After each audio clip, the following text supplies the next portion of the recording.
Assalamualaikum warahmatullahi wabarakatuh.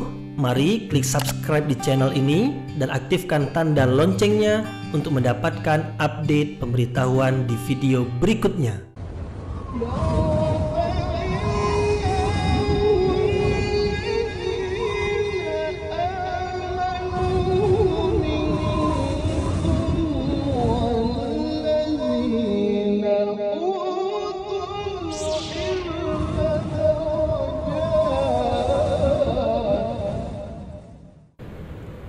A'udzu billahi minasyaitonir rajim. Bismillahirrahmanirrahim. Assalamualaikum warahmatullahi wabarakatuh.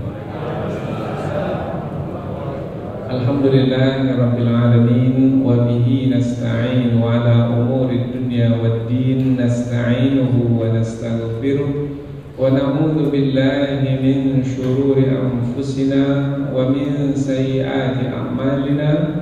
فمن يهده الله فلا مضل له ومن يضلل فلا هادي له أشهد أن لا إله إلا الله وحده لا شريك له وأشهد أن محمدا عبده ورسوله لا نبي بعده أما بعد. Puji syukur kehadiran Allah Subhanahu wa Ta'ala yang masih melimpahkan rahmat dan nikmatnya.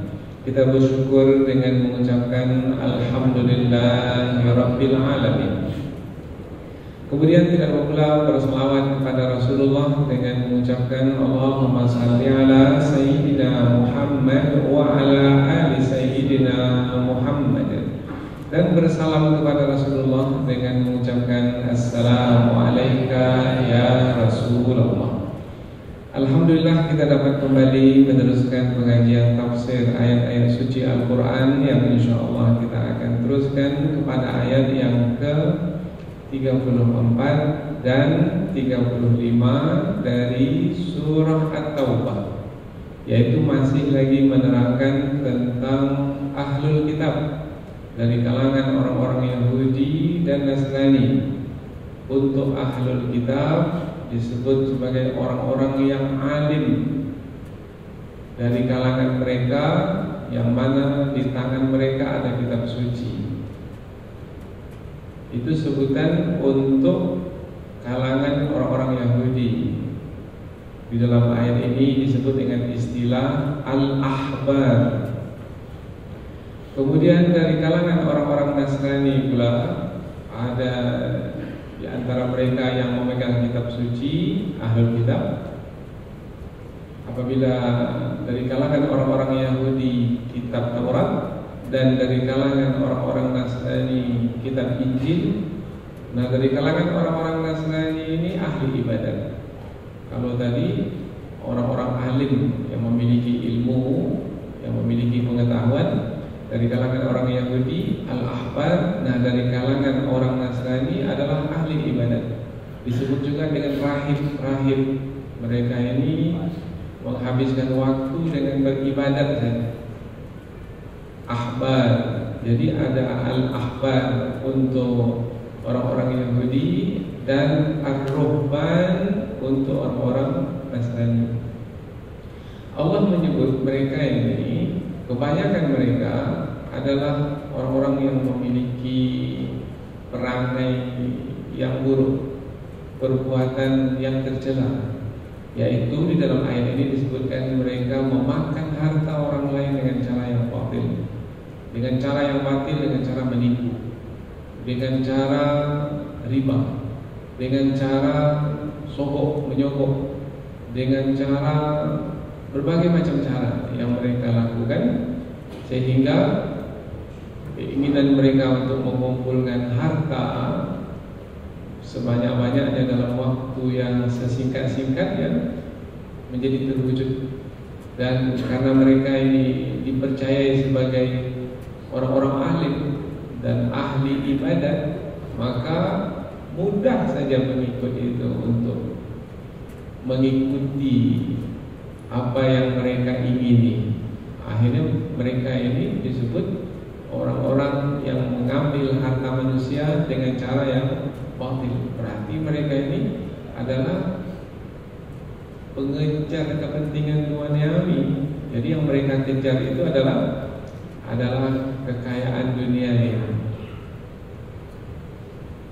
Kemudian juga perbuatan keji mereka adalah menghalang manusia dari mengikuti jalan yang benar.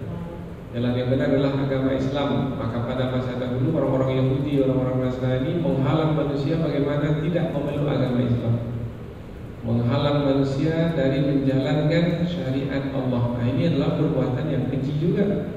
Ini adalah perbuatan yang tercela. Ini dilakukan oleh ahlul kitab. Jadi mereka ini sangat dengki kepada umat Islam.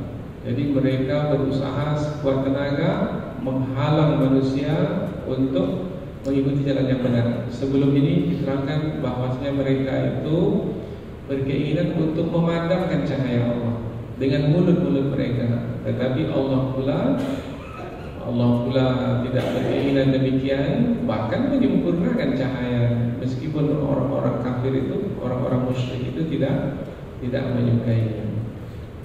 Kemudian Allah juga menyebut perbuatan mereka yang tercela lainnya, di samping mengambil harta manusia dengan cara batil, menghalang manusia dari memeluk agama Islam, dan yang ketiga adalah mereka ini menyimpan harta benda itu.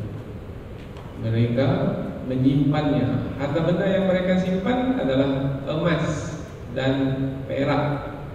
Mereka tidak menafkahkan harta benda tersebut. Mereka bakhil. Mereka ini kikir.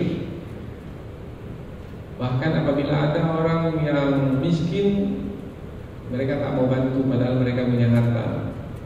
Apabila ada orang yang kelaparan, mereka tak mau memberi makanan padahal mereka mampu untuk memberikan makan kepada orang-orang yang lapar. Mereka ini orang-orang yang tidak mau membantu orang lain, padahal mereka diberi oleh Allah harta benda yang banyak melimpah. Maka mereka ini akan disiksa oleh Allah Subhanahu wa taala. Ancaman di dalam ayat ini adalah berupa siksaan yang pedih, yaitu nanti emas dan perak mereka itu akan dipanaskan di dalam api neraka. Kalau emas, perak dipanaskan, maka sampai mendidih, mencair, kemudian nanti akan dilekatkan di dahi mereka, akan dilekatkan di lambung mereka, perut mereka, dan akan dilekatkan di punggung mereka. Dan mereka pun menjadi terbakar oleh emas dan perak yang sudah dipanaskan itu.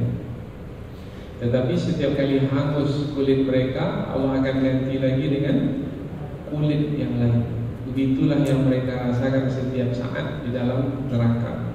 Jadi ayat yang kita pelajari dalam kesempatan ini adalah ayat yang menerangkan tentang perbuatan tercela yang dilakukan oleh orang-orang Yahudi dan orang-orang Nasrani, yaitu sebahagian besar dari mereka. Ada yang baik, tapi sebahagian kecil.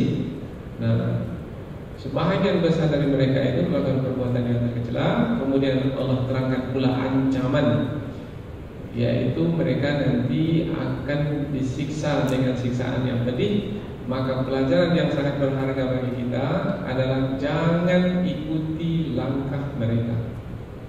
Jangan melakukan perbuatan seperti perbuatan mereka.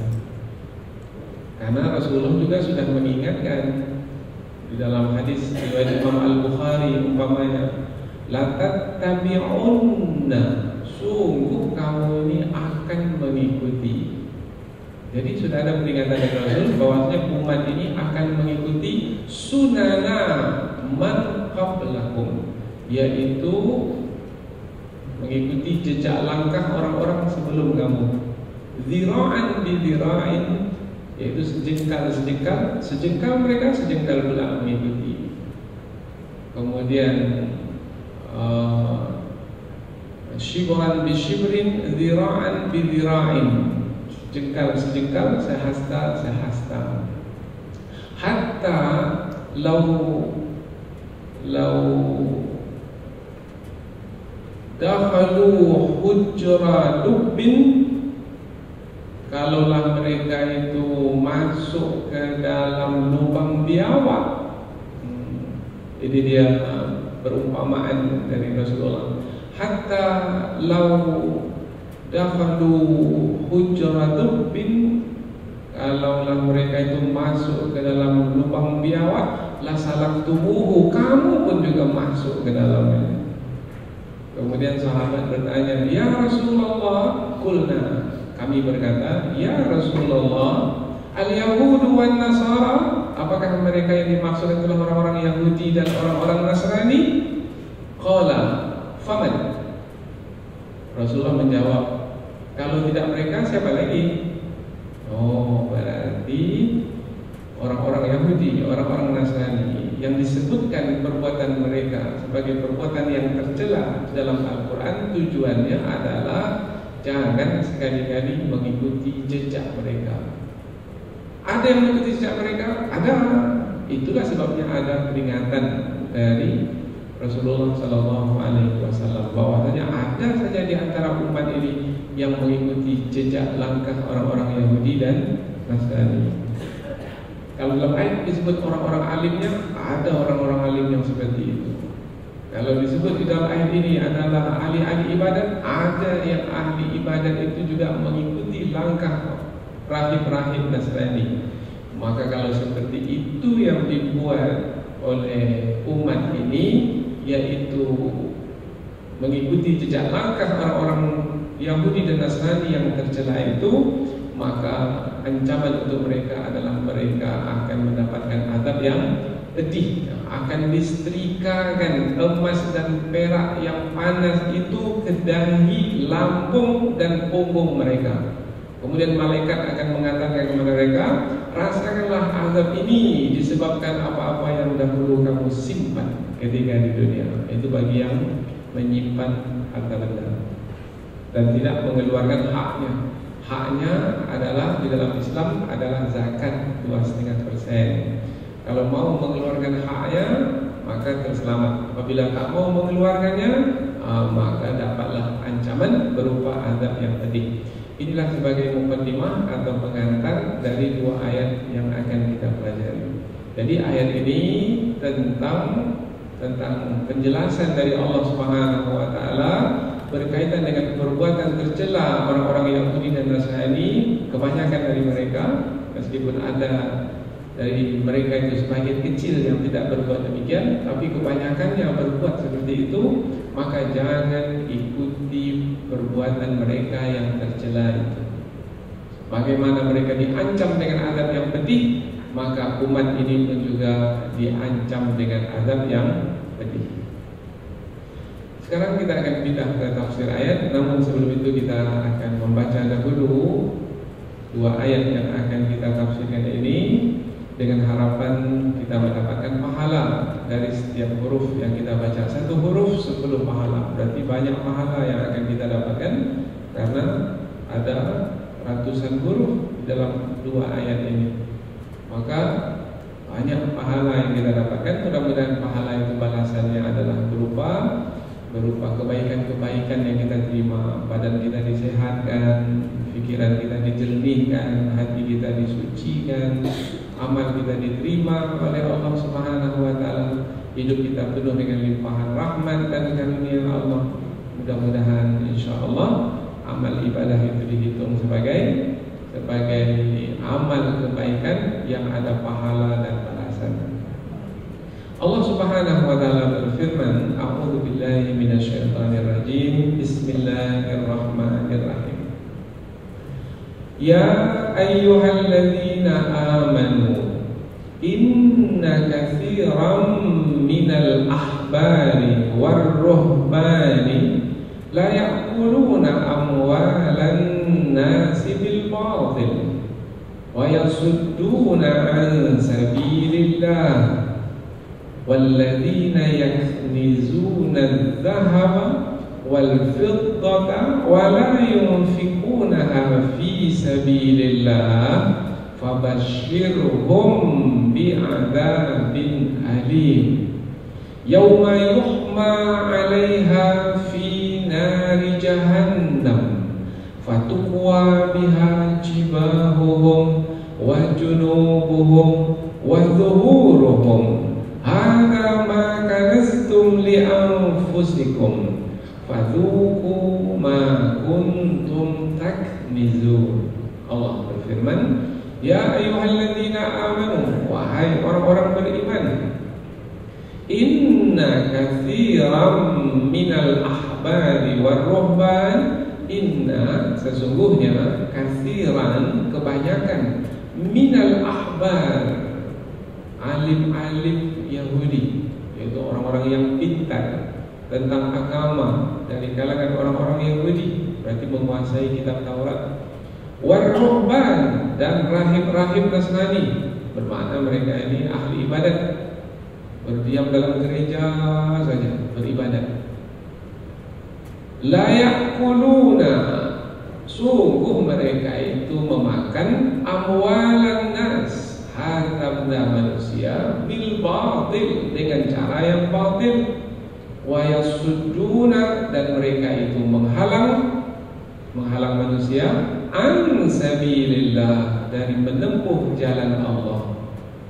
Kemudian walladzina yaknizuna adh-dhahaba wal fiddah, walladzina, dan orang-orang yang yaknizuna, menyimpan, adh-dhahaba, emas, wal fiddah, perak, dua barang yang berharga disimpan, wala yunfikunaha, dan mereka tidak menginfakkannya, mengeluarkannya, fi sabilillah, di jalan Allah, fabashshirhum, maka berilah berita gembira untuk mereka, bi'adzabin alim, dengan azab yang pedih.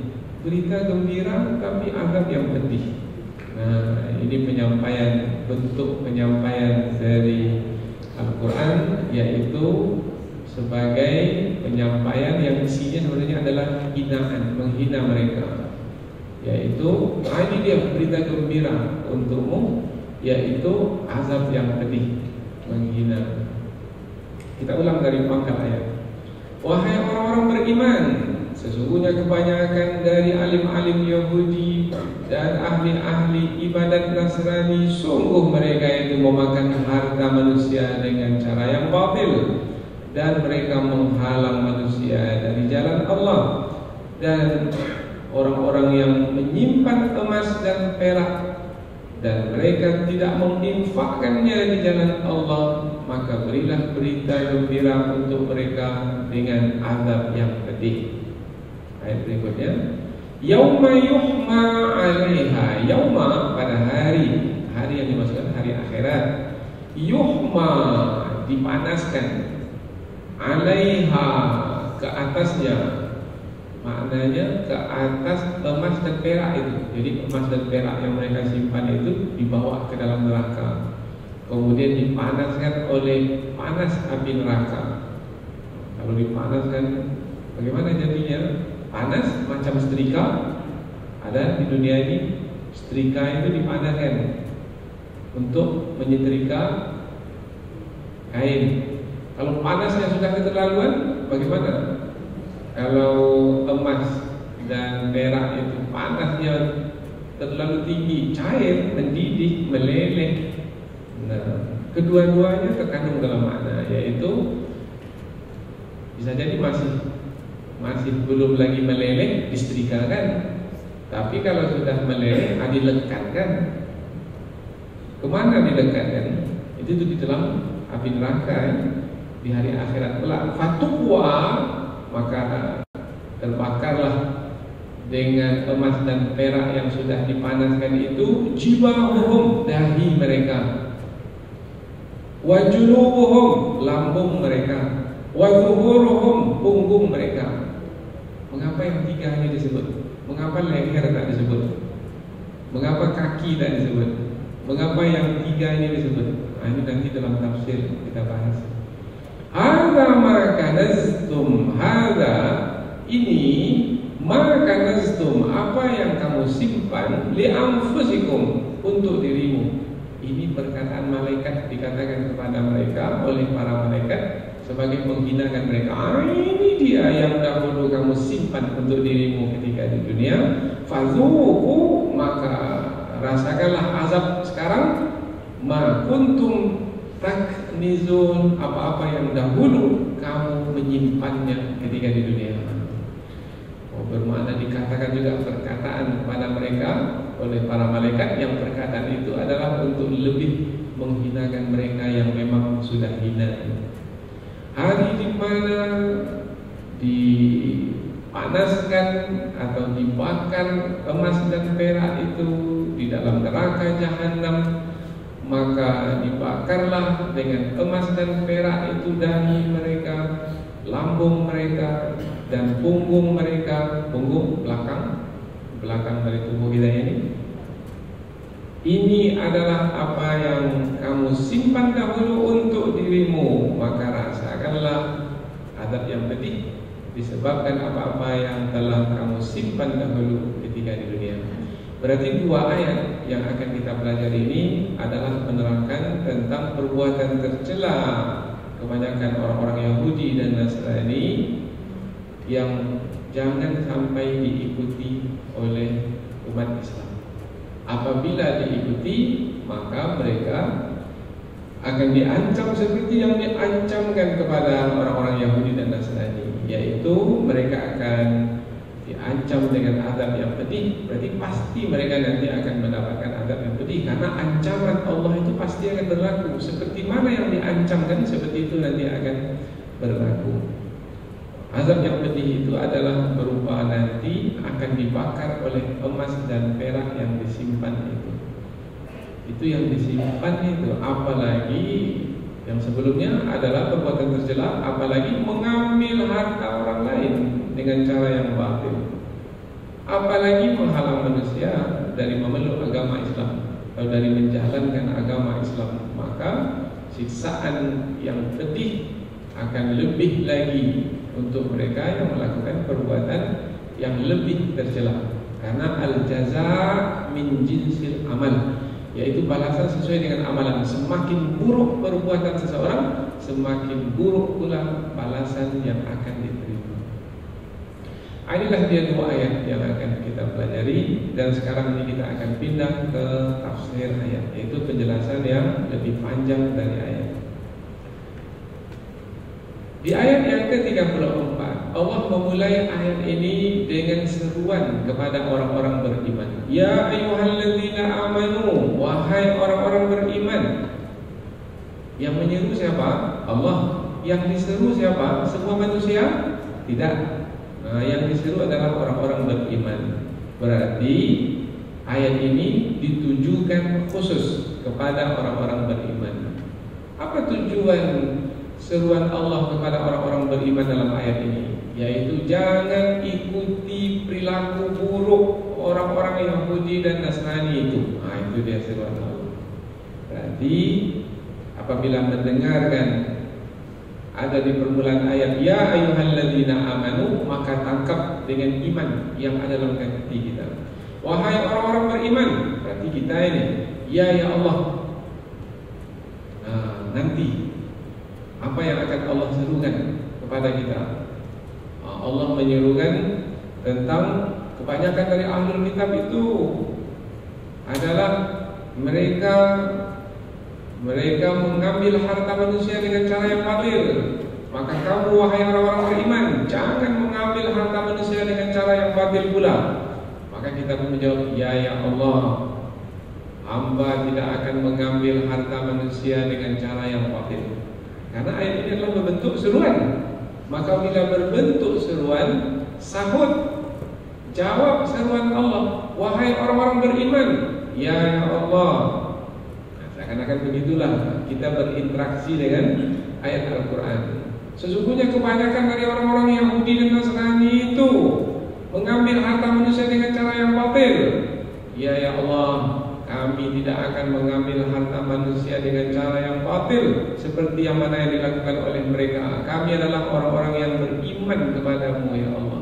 Sebagai bukti kami beriman kepadamu, kami tidak akan mengambil harta manusia dengan cara yang batil. Ini sikap orang-orang beriman ketika mendengar ada ayat dimulai dengan ya ayyuhalladzina amanu. Karena ayat itu sepertinya berbicara dengan kita. Wahai orang-orang beriman, siapa yang menyeru? Allah. Siapa yang diseru? Kita, orang-orang beriman. Maka jawab seruan Allah. Maka ada di antara ulama tafsir menyebutkan, kalau ada ayat dimulai dengan ya ayyuhalladzina amanu, berarti ada kewajiban yang mesti dijalankan selepas itu.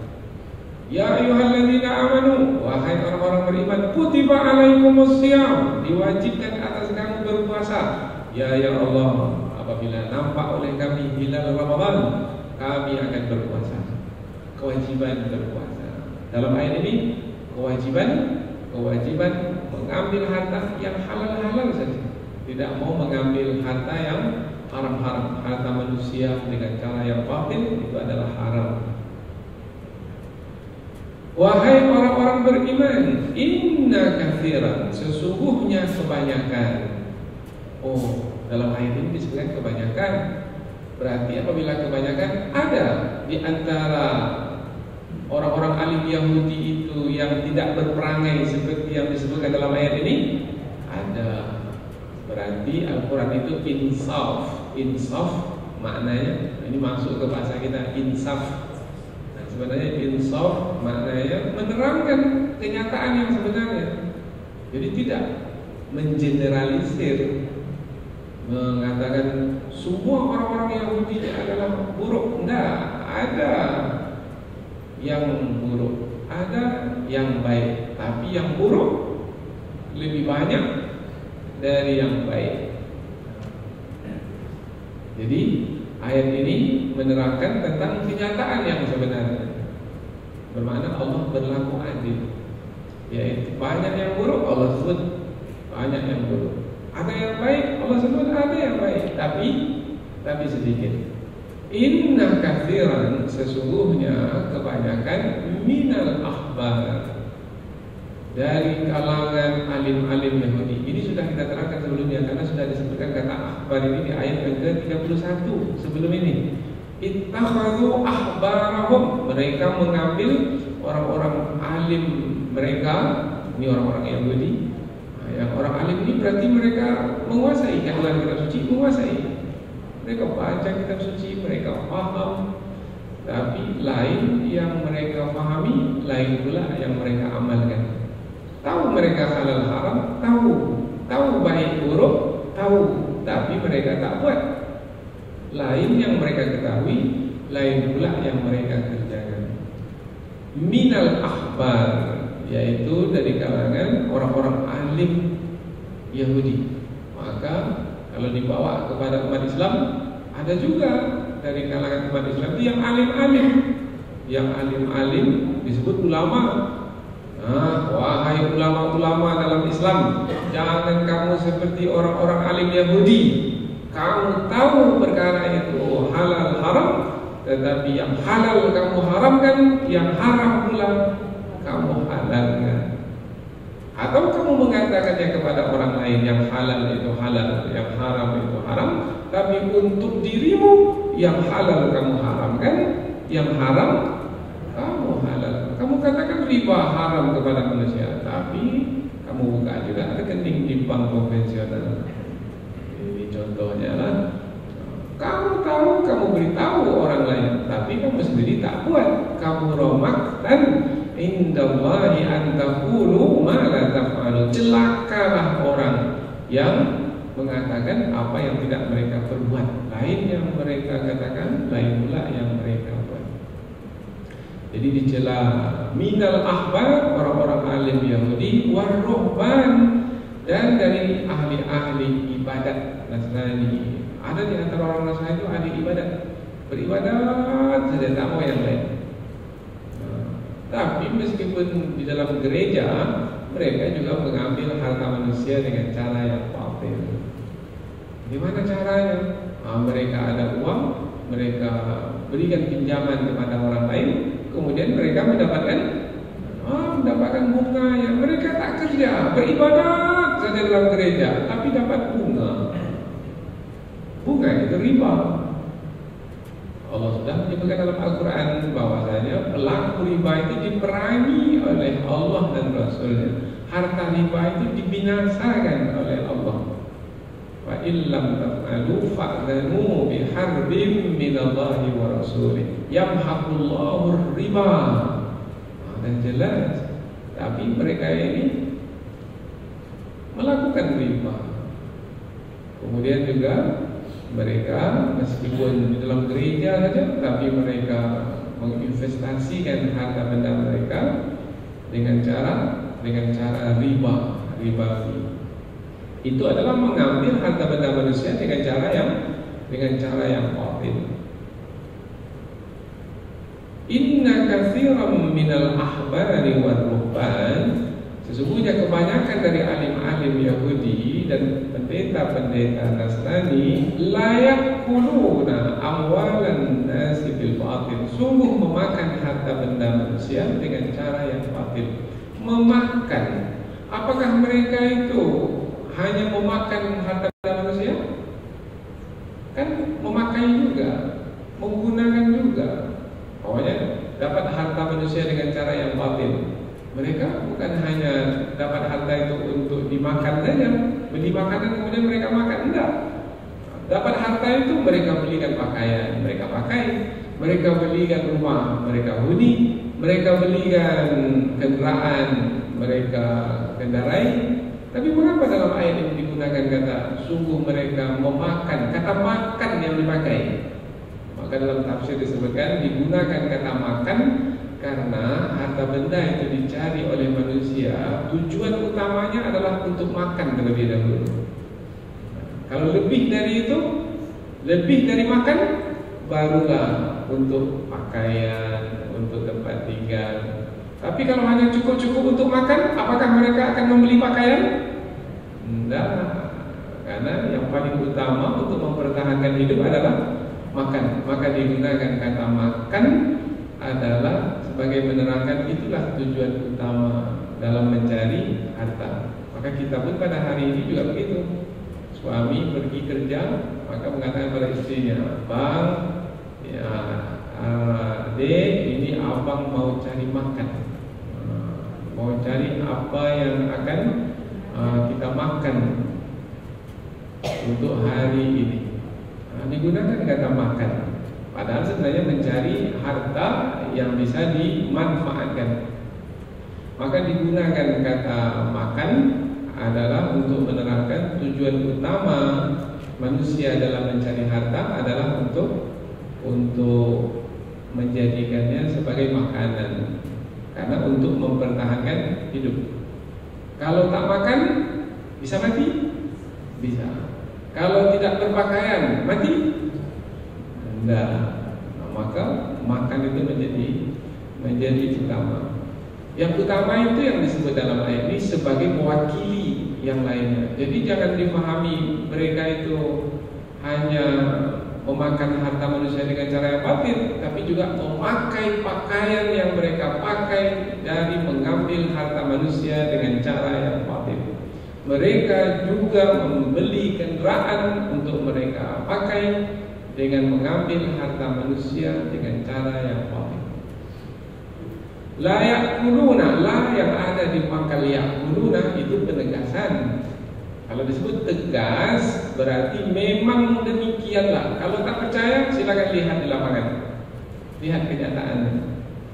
Banyak mereka itu yang meletakkan uang mereka di bank, kemudian uang di bank itu dipinjamkan. Akhirnya orang yang meminjam membayar pinjaman itu dengan bunga. Tak mampu bayar, maka bunganya pun berlipat ganda. Ini yang diberikan kepada negara-negara ketiga, negara-negara miskin.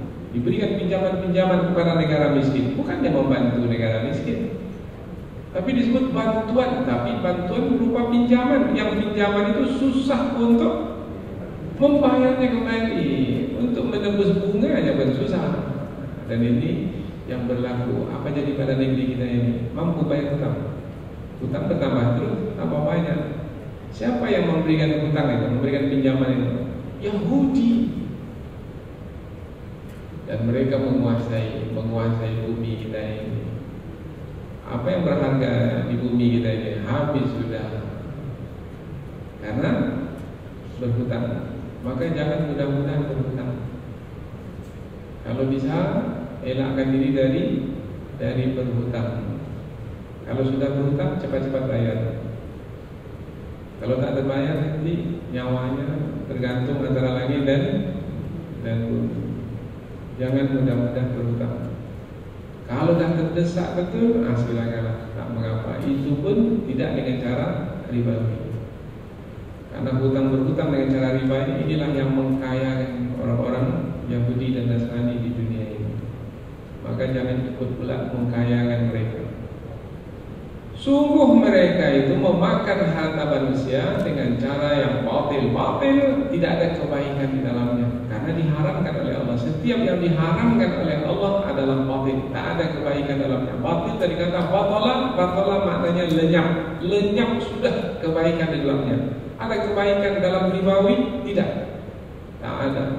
Yang riba itu kita sebut ribawi, itu tak ada kebaikan dalamnya.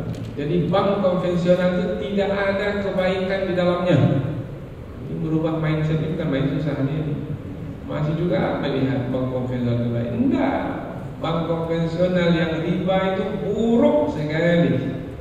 Dalam hadis Nabi, siapa yang masih juga terlibat dengan riba itu, maka perbuatannya itu keji sama seperti berzina berkali-kali sampai 36 kali.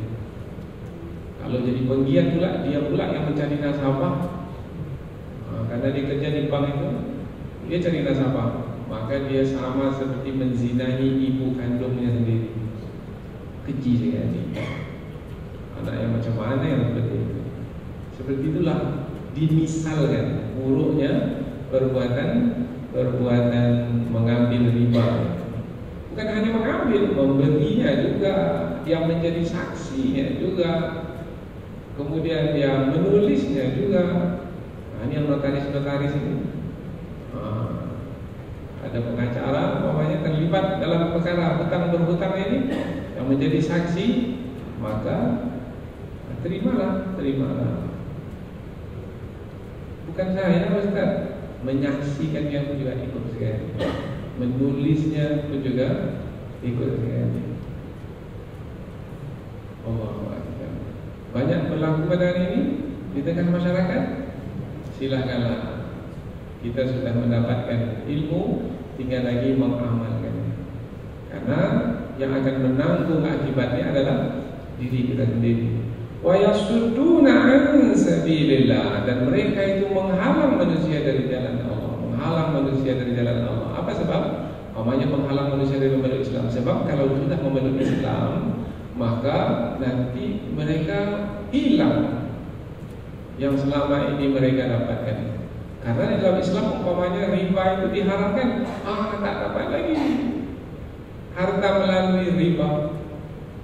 Karena dalam Islam riba itu diharamkan. Di dalam Islam sogok menyogok itu diharamkan.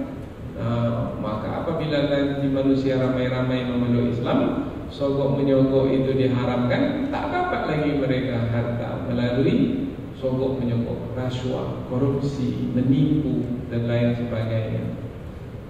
Maka mereka menghalang manusia dari memeluk agama Islam karena bisa menghilangkan peluang mereka untuk mengumpulkan harta benda dengan cara yang batil. Itu kalau kita kaitkan dengan harta benda. Tapi kalau dikaitkan dengan kedengkian yang ada dalam hati mereka, memang mereka dengki kepada siapa saja yang memeluk agama Islam, maka mereka halang. Bagaimana cara menghalang? Pandai sekali pada hari ini dengan cara menghalang, yaitu mereka akan katakan para ulama yang lurus, yang baik, yang ikhlas itu, mereka akan katakan para ulama itu teroris, ekstremis, radikalis, fundamentalis, apalagi yang lain, banyak bis-bisnya itu. Maka digambarkan seperti orang yang tidak sepatutnya untuk diikuti. Kemudian ayat-ayat Al-Quran yang semestinya dibaca, didengar, kemudian dipelajari, diketepikan. Diganti dengan apa? Nyanyian. Diganti dengan apa? Dengan syair-syair, dengan pantun-pantun. Padahal sebenarnya ayat Al-Quran adalah firman-firman Allah yang sungguh apabila dikaji kandungannya menjadi petunjuk bagi hidup. Tapi syair-syair itu malah bisa membuat kita menjadi lalai. Ayat Allah membuat kita menjadi mengingat Allah. Nyanyi-nyanyian itu malah membuat kita menjadi lupa kepada Allah Subhanahu wa taala. Maka yang mereka terhebat itu adalah bagaimana banyaknya nyanyi-nyanyian, konser-konser, stasiun-stasiun radio dibuka, musik hanya dalamnya 24 jam, macam-macam musik di dalamnya. Dan syairnya pun kita tak paham entah apa isinya. Kita pun tak tahu. Tidur lagi, sudah bangun, tidur lagi, apalah isinya. Tak ada makna, tapi dinyanyikan juga dan diikuti. Dan masih banyak lagi yang buruk dari itu yang tak ada nilainya sama sekali. Dan anak-anak kecil pun mengikut-ikut tahap apa yang mereka. Ya. Wa yasudduna an sabilillah, dan mereka menghalang manusia dari jalan Allah sehingga masjid-masjid menjadi kosong. Bukan hanya Al-Quran ditinggalkan itu dikaji, tetapi masjid-masjid ditinggalkan sebagai tempat majlis ilmu, menghubungkan silaturahim, membangun persaudaraan ditinggalkan. Kemana perginya? Perginya ke karaoke, ke nightclub, ke tempat-tempat hiburan. Sekarang ini marak pula dengan kafe-kafe. Di dalamnya ada layar tancap lah namanya, nonton bareng lah namanya, ada organ tunggal lah namanya, tak macam-macam lagi. Allahu Akbar. Sehingga banyaklah manusia ke sana, kemudian mereka sebenarnya adalah menghalang manusia dari jalan Allah Subhanahu wa taala. Maka kalau tak gigitlah kita ini memakmurkan masjid ini, maka nanti akan kosong masjid.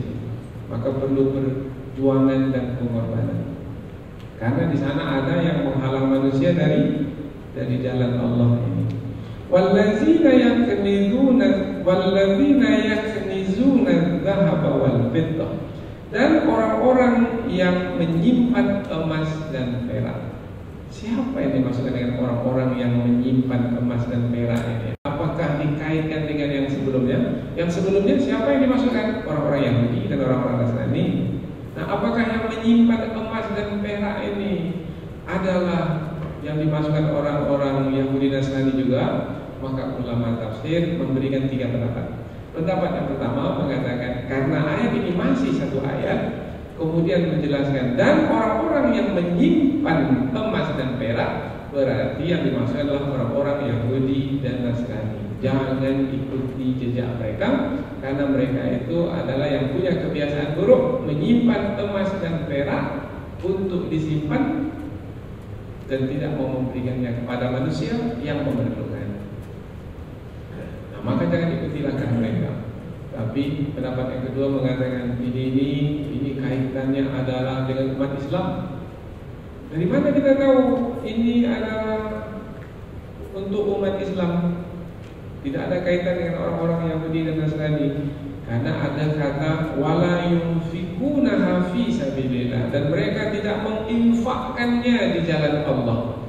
Kalau disebut tidak menginfakkan di jalan Allah, berarti siapa yang dimasukkan ini? Orang-orang Yahudi dan Nasrani. Mereka adalah orang-orang kafir, orang-orang musyrik, seperti yang disebutkan dalam ayat sebelum ini. Oh, berarti ayat ini adalah untuk umat Islam. Jadi, walladzina yaknizuna dzahaba wal fiddah, dan orang-orang yang menyimpan emas dan perak, wala yunfikunaha fi sabilillah, dan mereka tidak menginfakkannya di jalan Allah. Berarti perkataan di dalam ayat ini ditujukan kepada umat Islam, orang-orang beriman. Tapi pendapat yang ketiga mengatakan kedua-duanya itu bisa diterima, yaitu orang-orang Yahudi, orang-orang Nasrani, dan umat Islam. Kesemua mereka dikumpulkan menjadi satu dalam penyampaian ayat, yaitu secara umum siapa saja yang menyimpan harta benda dari emas dan perak. Apakah yang disimpan itu emas dan perak saja? ini hanyalah penyebutan mewakili saja. Sebenarnya selain emas dan perak pun kalau disimpan dan tidak menginfakkannya di jalan Allah, sementara ada orang yang memerlukannya pun juga tercela. Menyimpan apa? Umpamanya selain emas dan perak, ada umpamanya menyimpan apa yang berharga sekarang yang disimpan oleh manusia. Sekarang ini kan sudah tidak emas perak lagi, tapi sertifikat tanah umpamanya. Tapi itu barang yang berharga, itu bisa digadaikan. Apalagi yang disimpan oleh manusia. Nah, mungkin yang disimpan oleh manusia adalah berupa apa yang berharga lagi. Mungkin apa yang berharga lagi? Apa namanya? Deposito. Ada surat-surat yang berharga, apa namanya, yang bisa dicairkan? Saham. Ada disimpan. Nah, yang disimpan itu, jadi jangan difahami emas perak adalah barang emas dan perak itu saja. Tidak, apa saja yang berharga selain dari emas dan perak, kalau ia disimpan, barang itu barang berharga, maka ia adalah perbuatan yang tercela. Kapan baru tidak tercela? Baru tidak tercela adalah apabila dikeluarkan hak Allah di dalam harta benda tersebut. Hak Allah yang dimaksudkan itu adalah zakat 2,5%. Jadi kalau dikeluarkan 2,5%, jadi zakat emas, zakat perak, dan zakat harta yang kita miliki itu, maka tidak lagi disebut sebagai yang menyimpan harta benda. Meskipun disimpan juga, tapi tidak lagi disebut sebagai yang menyimpan dengan makna yang tercela. Ini menyimpan dengan makna yang tercela, yaitu apabila tidak mengeluarkan haknya.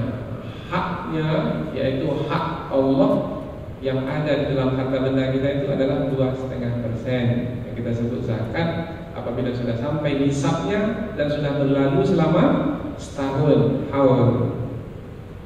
Kalau tidak mengeluarkan, emas itu disimpan terus, bukan emas cincin lagi, bukan kalung lagi, emas batangan, berbatang-batang disimpan. Nah, kata kanaza yaknizuna, menyimpan di sini ini adalah mengumpulkan satu dengan yang lainnya. Jadi dikumpulkan. Biasanya dahulu harta benda itu dikumpulkan dalam peti simpanan. Kemudian peti itu dikuburkan di dalam tanah. Kadang-kadang lupa di mana dikuburkan. Nah, akhirnya menjadi harta yang hilang. Harta hilang kemudian ditumbuhkan oleh orang-orang yang kaya. Nah, yang seperti itu disebut kunuz. Jamak dari kanzun, dari perkataan yaknizun. Dan orang-orang yang menyimpan emas, perak, dulu pernah kita sampaikan, emas dari kata zahaba, emas, zahaba maknanya pergi. Emas itu meskipun berharga, dia datang kemudian nanti setelah itu pergi. Emas itu membuat kita ini pergi, tersesat entah kemana. Fiddah dari kata fadda, maknanya berpaling. Perak itu membuat manusia menjadi berpaling dari jalan Allah. Manusia kalau sudah sibuk dengan emas, perak, maka akan hilanglah dia dari jalan yang lurus, tersesat entah kemana. Kalau sudah sibuk dengan emas dan perak, maka berpalinglah dia dari jalan yang lurus, yaitu mereka pergi sibuk mengikuti kehendak hawa nafsu dalam mengumpulkan harta benda dunia ini sebanyak-banyak. Boleh mencari harta benda dunia, boleh, silahkan. Tetapi jangan sampai menyimpannya kemudian mengabaikan hak-hak Allah. Hak-hak Allah itu adalah hak-hak fakir miskin di dalam harta benda kita. Dan orang-orang yang menyimpan emas dan perak, wala yunfikunaha fi sabilillah, dan mereka tidak menafkahkannya di jalan Allah, tidak mengeluarkannya di jalan Allah, Fabashshirhum bi'adzabin alim, maka berilah berita gembira kepada mereka dengan azab yang pedih. Digunakan kata berita gembira seperti yang kita sampaikan di permulaan tadi adalah untuk mengkejikan, untuk menghinakan.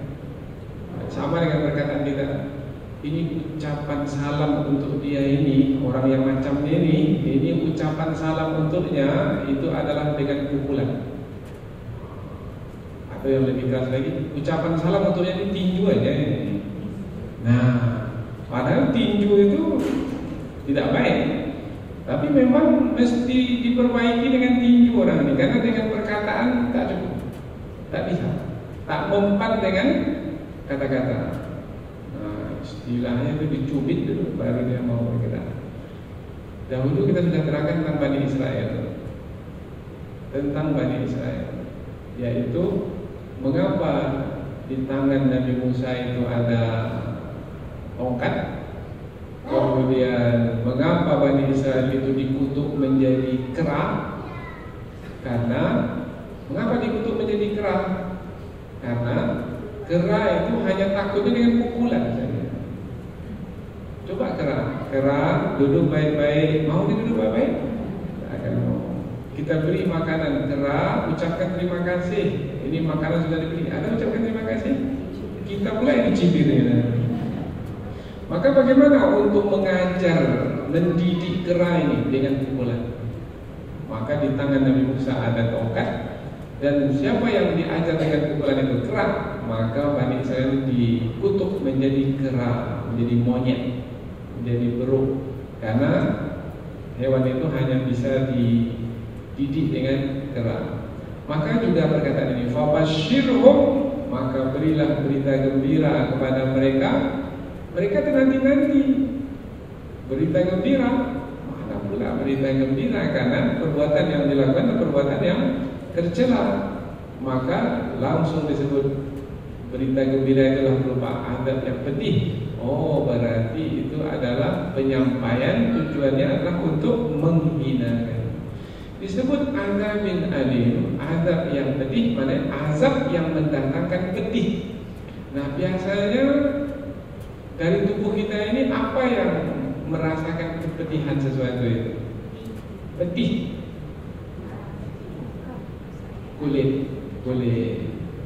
Kulit ini membuat kita merasakan pedih. Tapi ada satu lagi yang membuat kita menjadi lebih pedih lagi, yaitu hati. Hati ini pedih. Nah, sekarang yang kulit saja dahulu. Pedih, apa makna pedih? Seperti apa rasanya pedih? Susah untuk menjelaskannya. Kalau mau tahu, ambil pisau yang tajam, kemudian sayat-sayat kulit kita ini. Sudah nampak dia terbuka, mengelupas, keluar darah, menganga. Ambil limau, ambil jeruk, kemudian peraskan air limau itu ke kulit yang sudah terbuka. Bagaimana rasanya? Itulah dia makna pedih. Jadi susah menjelaskan makna pedih, karena kaitannya adalah dengan perasaan. Maka untuk mengetahuinya, jalani sendiri. Begitulah azab yang akan ditanggung oleh mereka yang melakukan perbuatan yang tercela, seperti yang disebutkan dalam ayat ini. Pertanyaan berikutnya, mengapa azab yang pedih? Karena dalam Al-Quran itu ada beberapa bentuk azab. Ada azab yang besar, azabin azim. Ada pula azab yang menghinakan, bi'azabin muhin. Nah, ulama tafsir menyebutkan, kalau azab itu azab yang besar, bermakna perbuatan buruk itu besar. Perbuatan buruk yang besar, kejahatan yang besar. Kalau azab itu azab yang menghinakan, berarti perbuatannya dahulu menghinakan orang-orang beriman, menghinakan agama Allah, maka nanti mendapatkan azab yang menghinakan. Kalau disebut azab yang pedih, berarti perbuatan dahulu, perbuatan yang memedihkan orang-orang beriman. Apa perbuatan yang memedihkan orang-orang beriman? Dalam ayat ini, mengambil harta orang lain dengan cara yang batil. Oh, itu pedih hati kita dibuatnya. Kita bersusah payah membuka hutan, kemudian tiba-tiba dia mengambil harta benda kita dengan cara yang batil. Dialihnya tanda sempadan itu.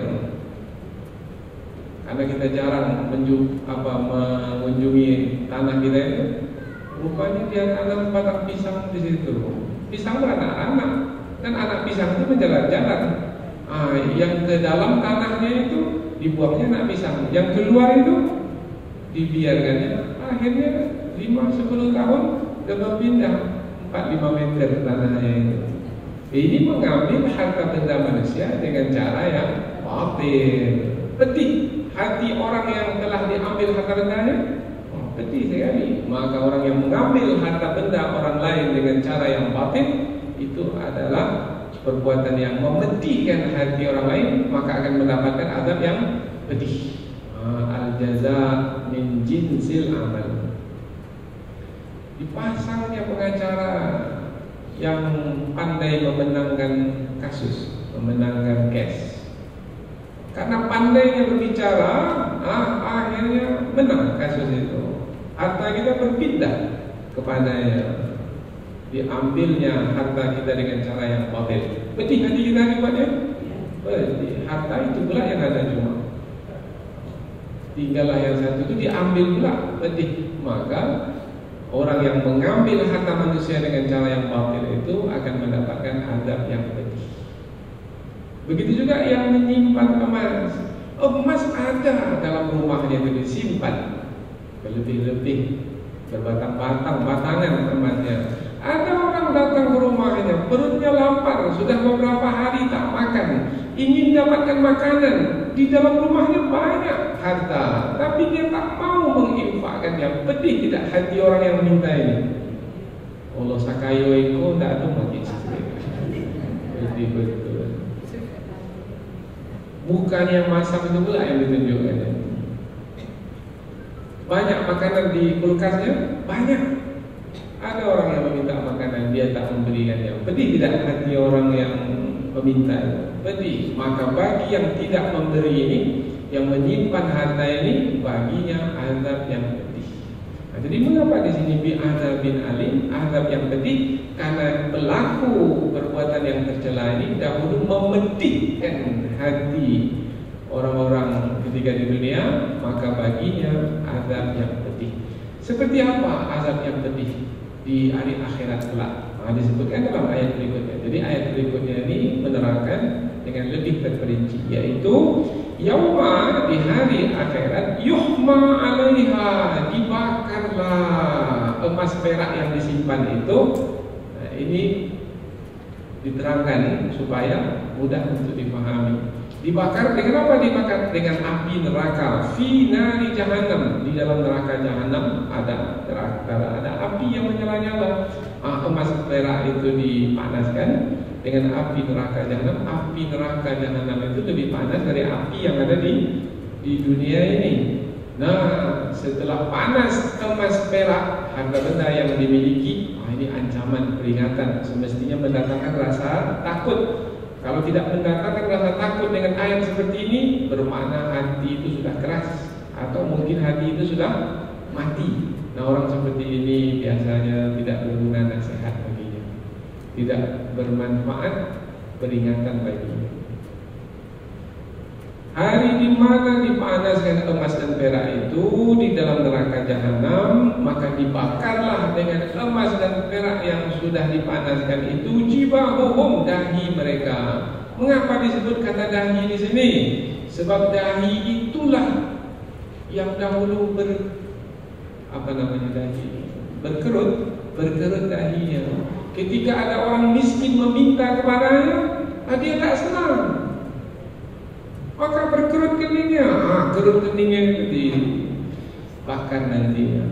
Karena dahulu tidak senang ketika ada orang yang meminta kepadanya, dengan mengerutkan kening kepada orang yang meminta itu, maka kening yang berkerut itu dibakar.